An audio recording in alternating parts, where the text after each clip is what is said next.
Hi, I'm Cheryl Kagan, very proud to be the senator for Gaithersburg and Rockville. Welcome to this week's edition of Kibbitzing with Kagan. With me today is my very special guest, Casey Anderson, the chair of the Maryland National Capital Park and Planning Commission. Casey, thank you so much for taking the time to chat. Thanks for having me. Absolutely. So here we are taping, primary election day is right behind us. COVID is medium behind us-ish, kind of, not really. And there's so many things to talk about related to park and planning. But before we get started, you grew up in Colorado and you worked your way east. You started on Capitol Hill in the nonprofit sector and stuff. Why don't you just give us a little bit of the trajectory of your life? Well, I was moved to DC like a lot of people because I was interested in politics, government, started as a journalist. Yeah. And as more time went on, the more I realized that things I really cared about were local government, local politics, what was going on in my own neighborhood. So that's how I wound up really kind of showing up in DC, but ultimately winding up working on local issues. That's great. We are so lucky to have you. So for a couple of years, you worked at the Coalition to Stop Gun Violence, and that was a little bit after I worked with handgun control when we passed the Brady Bill and the assault weapons ban. It feels like another lifetime ago, and gun violence has gotten even more of a crisis. What did you learn then that would be helpful now? How do you think this issue is going to be resolved? Well, that's a great question. I don't know if we'll ever resolve it. I wound up writing a book about gun control with one of my old colleagues, and unfortunately, I think it turned out to be a little, I don't know if you'd say prescient, but certainly anticipated some of what we're dealing with now. That was back in 2009. The book was called Guns, Democracy, and the Insurrectionist Idea. And that was a time when nobody really in the mainstream thought about guns as being about the idea that some people might get the idea they should take up guns and overthrow the government. And obviously that happened and could happen again. So I think part of the issue is not just about gun violence, but it's about our relationship to democracy and what that means to all of us, and an understanding that violence is not a tool, it's not an instrument of democracy. It's poisonous to democracy to suggest that people ought to, if they are dissatisfied with government, that the answer is to overthrow it. Yep, amen. You were at AOL, America Online, and back when everybody had an AOL address and stuff. Talk briefly about your time in the tech sector. I really enjoyed it, but I'll tell you, have you ever seen the show Silicon Valley? It's a comedy. It's sort of a parody of the technology sector. I think it's on Amazon Prime. I highly recommend it. In my experience, it's really on the mark. All of the things that are excessive, over the top, really off the rails about working in the technology sector, I think even today. Certainly, there was an element of that at America Online and Netscape and some of the companies that I dealt with back in that era. So I think that's one of my favorite TV shows of all time. But I think you can probably relate to it even if you've never worked for a technology company. Right. But having said that, I really loved it. I learned a lot about the tech sector. I learned a lot about government relations and lobbying at a big corporation that had a lot of resources. And I tried to apply a lot of those lessons to advocacy and to some of the issues that we work with in local government. Well, so now we're going to pivot to the Park and Planning Commission. So why don't you talk about what this large and vitally important agency is and does? I think a lot of people find it confusing because we have this bi-county agency that's chartered under state law, but somehow the local governments of Prince George's and Montgomery County appoint the commissioners and set a budget. It just seems like a very odd bureaucratic arrangement. Yes. And in some ways it is, or at least it's unusual, but I think it's really pretty straightforward. The Parks Department and the planning function for land use and transportation planning is really under the control of our legislative branch in Montgomery County, and to a lesser extent, Prince George's County, as opposed to reporting to the county executive, which would be the usual arrangement. There's really nothing that complicated about it, even though it's unconventional. So I was appointed by the Montgomery County Council, not the county executive. Right. And the county council sets our budget, our work program, oversees really all aspects of our operations and policy making and regulatory functions. So really, it's just a difference in who we report to, as opposed to anything that's fundamentally different than what you might see in other jurisdictions. But the long and short of it is, we acquire, manage, operate, own almost 38,000 acres of parkland in Montgomery County. So that's a huge chunk of the county's land area. Is only 324,000 acres land in the whole county. Wow. So we're the county's largest landowner. And we also handle the regulation of land use. So if you'd like to build an apartment building anywhere outside of your home base, Rockville, Gaithersburg, which both have their own land use authority. Yep. We have authority to approve or deny development applications for major real estate projects. And we also develop and recommend to the county council area master plans. So on that, we don't have the final word, but we draft and make recommendations for adoption by the county council. And same thing is true of transportation planning. So okay, so that's the collection.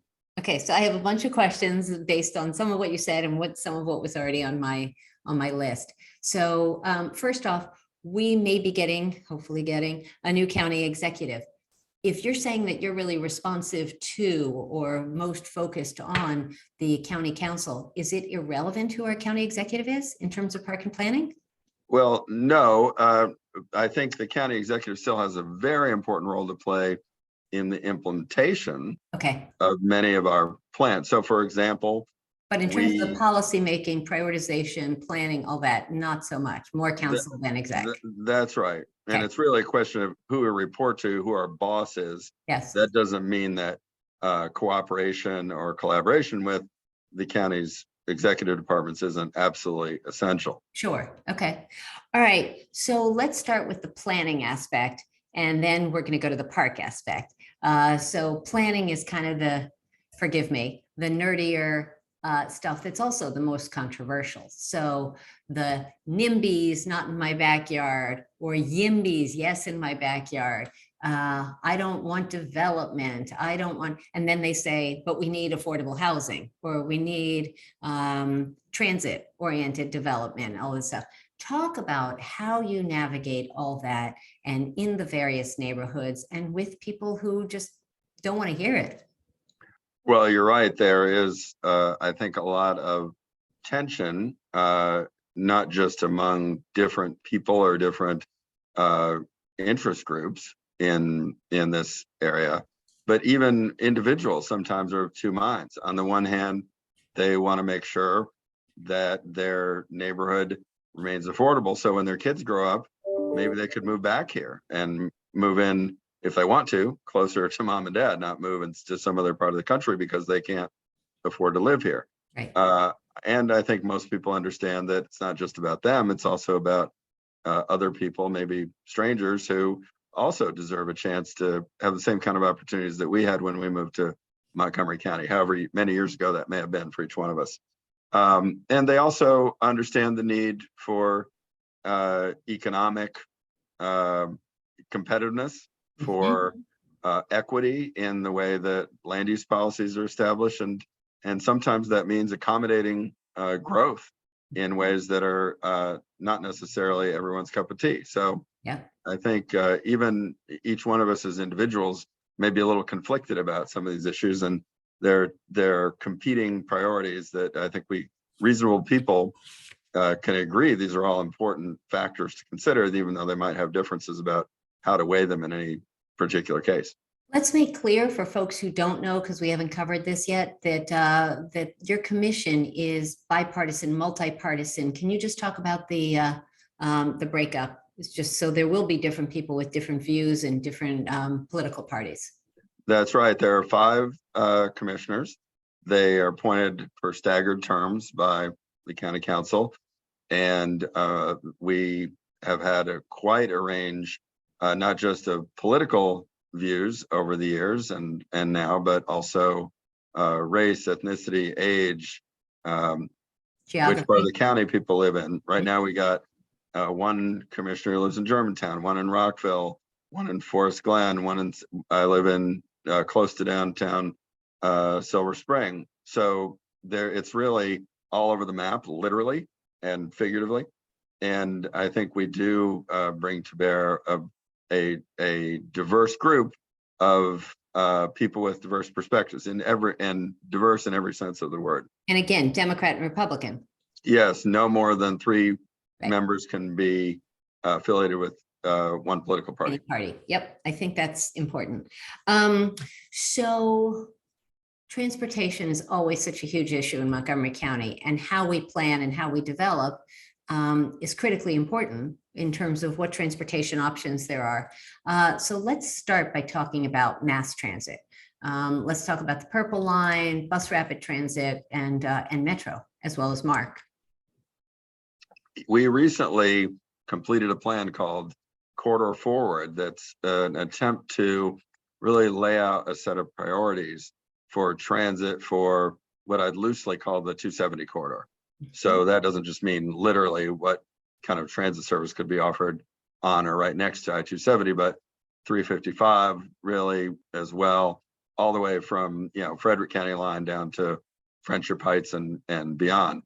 And the Purple Line is under construction. That'll be an important east-west connection, I think, particularly to connect College Park. Yes.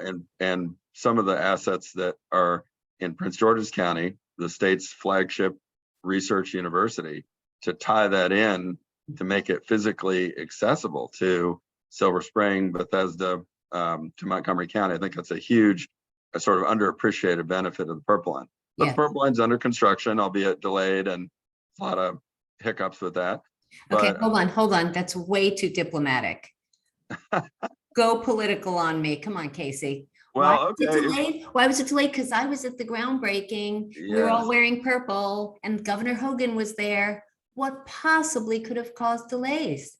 Well, there was it's the all-American sport of litigate, right?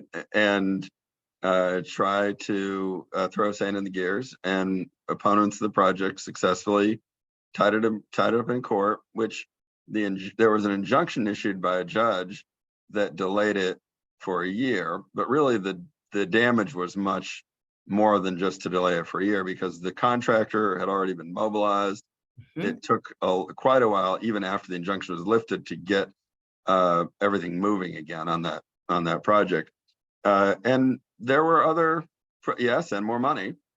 The other issues that I think might be a little bit less readily appreciated by most people are that Larry Hogan, in an effort to demonstrate that he could deliver this project cheap, picked the low bidder. And really, it was clear that the state was really focused on getting the lowest price on the project. Ultimately, let's just say for a second, I'm going to interrupt you for a second. Lowest bidder, saving taxpayer money, all that great concept, but sometimes lowest bidder doesn't have the capacity, the staff, the expertise, the materials, and all that to do the job. Please. That's continue. right. That's right. I think that was evident in the way things transpired, because the consortium that bid on the project, I think, underbid it to try to get the work, right. And then basically needed to get well somehow, and ultimately that produced highly unsatisfactory results, and the project had to be restarted with a new group of contractors, and really contributed to cost overruns that resulted in higher cost than if they'd probably picked the best bid, not necessarily the lowest cost bid in the first place. Right. We need to move on because I have a lot more questions. Let's pivot to briefly Metro, really briefly. Obviously, COVID has had an impact on ridership. We're trying to get folks back, but they're not commuting into DC the way they were. Anything you're involved with that? Well, not directly, but I can tell you that it has a huge impact in terms of we're on the receiving end of some of the management problems with WMATA. And WMATA being the Washington Metropolitan Area Transit Authority. That's right. I'm sorry. I violated the no acronym rule. Sorry about that. That's all right. When you work for MNCPPC, you tend to fall into that trap, right? Which is the worst. The worst Right. acronym ever. It is the worst. So we are on the receiving end of some of those problems because even though the pandemic obviously had a huge impact on transit ridership was coming back, and Metro couldn't meet it because of some of the choices that they made, some of the maintenance problems, some of the issues Safety that they inspections. Yeah, and really they are responsible for really failing to get their act together, I think would be the colloquial way of putting it, right? Right. So like our friend Carl Henn, my friend who inspired my work on 911 after he was killed in a freak thunderstorm and died when 911 failed. You are a big bicyclist. So talk about Montgomery County's bike trails and how you think, what sort of standards have we set there? Is it safe? Is it something that residents and visitors should look to enjoy? Well, it's getting safer all the time. And I'd like to think I played some role in building support for not just better bike planning, but better implementation and a higher priority for spending on bike infrastructure, things like protected bike lanes. Carl Henn was certainly part of that as well. And there's been so many people who work for so long. And the county really has started to take that seriously. When I started working on those sort of issues about 15 years ago, you basically get laughed out of the room if you said we really should be more serious about spending more money on bike facilities, pedestrian infrastructure, and now nobody's laughing. And you can see the results, downtown Silver Spring, Bethesda in particular, and Rockville. Rockville. That's right, City of Rockville. Mm-hmm. And we've even seen some of the places that are not quite as intensively developed. The council approved some additional money for White Oak and some other parts of the county that maybe are not the epicenter of bicycling right now, but they've recognized that this is important. And the planning department, I really pushed hard to spend the resources on the planning side to develop what later proved to be literally a national award-winning bike plan. I'm very, very proud of that. I think it's one of my accomplishments I'm going to take away as being the most significant things I've done since I've been working on this. And good for you. Okay, we're moving on. Oh, sorry. I could go on and on about the bike. I know you can. But I want to pivot to parks. So first off, you visited every single park in Montgomery County. Did that include Rockville and Gaithersburg or just the county parks? Just the county parks. I think I've been to all the Rockville and Gaithersburg parks too. All right. So how many are we talking about here, please? 421. Unbelievable. All right. So what did you learn that you didn't know from visiting 421 Montgomery County parks, which is just extraordinary? Well, one thing that really impressed me is that almost all our parks are really in a pretty good state of repair. And even we're fortunate to have resources to run a great park system. It doesn't happen by itself. You can't do something with nothing. Right. But I think it's a great credit to the management of the Parks Department and the people who work in operations that they keep the grass cut, they keep things in good. The playground equipment is safe. Yes. And of course, in 420 parks, 120 parks, occasionally going to find a problem. But I was just very impressed that I could probably count on one hand the number of parks I visited and said, oh, I see a problem I need to bring up with the staff and say, what's going on here? So that was really gratifying to see that if you look at the whole system comprehensively, I think we demonstrably have a high level of excellence in operating and maintaining the parks, not just acquiring them, because in some ways that's the easy part. Everybody gets excited about a ribbon cutting, but trying to keep them up is hard. Absolutely. There was legislation that we passed this year because a lot of our great parks in Maryland are not accessible to people who don't own cars. And we want them to be accessible and connected to mass transit. Just how are we doing on that? I wish that I could say that was an easy fix. If you think about Wheaton Regional Park, for example. Yeah, I grew up going to there. I played tennis against the backboard when I was a kid there. Yeah. When we acquired that park, I believe it was in the late 50s, we could have acquired land all the way out to Georgia Avenue to create like a gateway to the park. And that would have made it much easier to connect transit service along a major corridor. Yes. Instead, the assumption was back in the 50s and 60s, well, of course, everybody's just going to drive to these major facilities. Right. That's a hard problem to fix. Yes. We are spending a lot of resources and putting a lot of thought into how we can improve some of those transit services.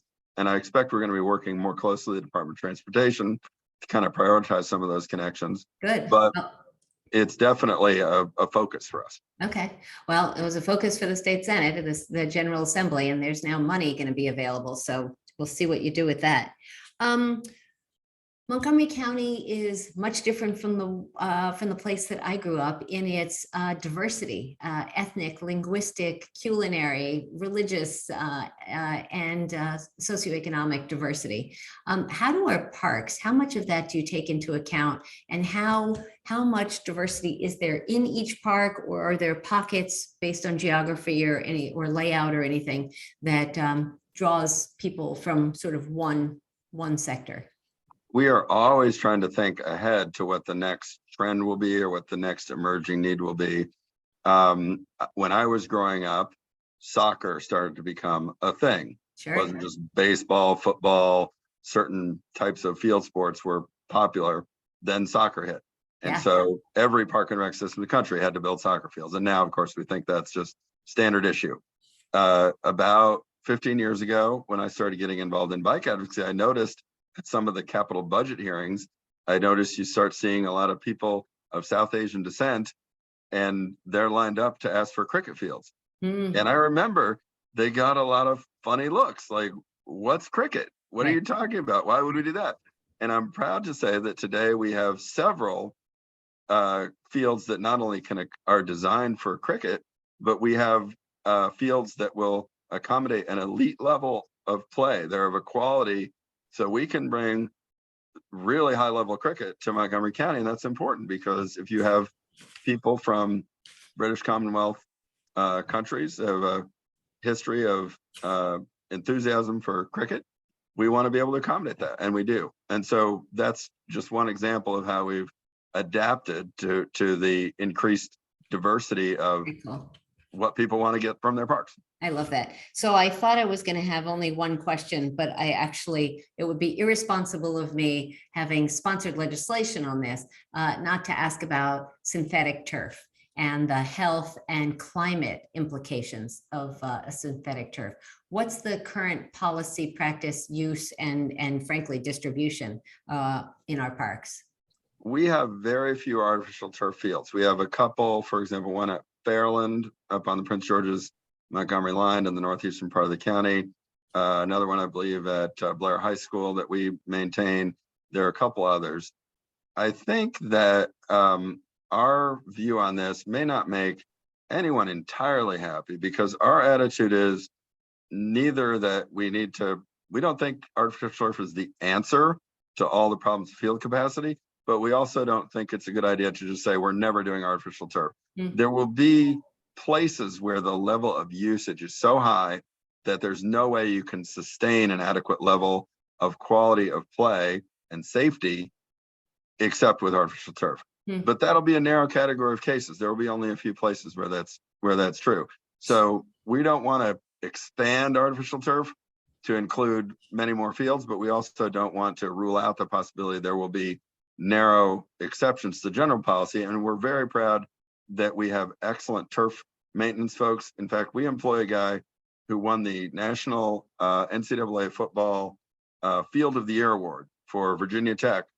And he's not even like at the top of the hierarchy in our department in maintaining fields. We have people who are serious about maintaining grass. So we could go deep on turf, but we do not have time for that. Let me just ask for you to speak about the climate crisis and how that affects Montgomery County's parks. We, What you're doing to address it. well, I think that Montgomery County has done a great job at conserving land and natural resources, particularly forest land, stream valleys, protecting them, which is good for air quality. It helps to absorb CO2 emissions. But obviously, we're just one county. We're not going to roll back climate change no matter what we do. So a lot of our need is to address resilience, to how can we deal with the impact as opposed to preventing the impact from occurring. And so part of that consists of better stormwater management. More thought goes into park facility design now than it ever has before. In fact, stormwater is just one of the very first issues you deal with when you're talking about renovating a park. How are we going to improve the stormwater performance of this facility before you even talk about, do we need to replace the playground or does it need a tennis court or anything like that? So it's very top of mind. Good. Thank you for that. I want to head to the Fast Five. Is there something super quick that you want to mention? I am really proud that we recently started a program where we're getting kids on bikes who don't have access to bicycles. Yes, saw that. And we're taking them out. They're doing some trail work for us. So they are working for the privilege of being able to get a free bicycle at the end of the program. But we're also taking them out and showing them the trails in different parts of the county. I'm really excited about that. That's totally cool. All right. Casey Anderson, Maryland National Capital Park and Planning Commission Chair. Fast five quick questions to let folks get to know you better.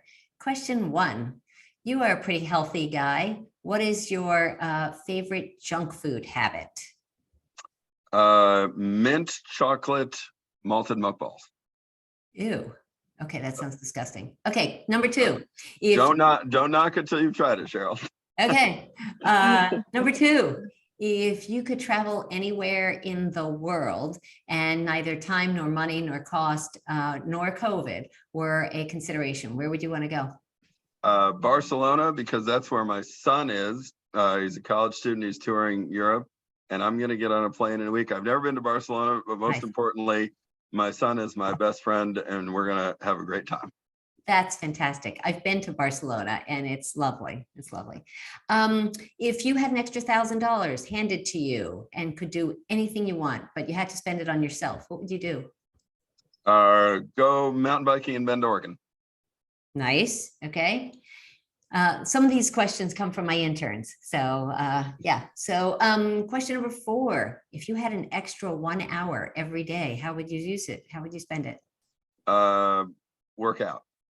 Okay. Athletically. Yeah.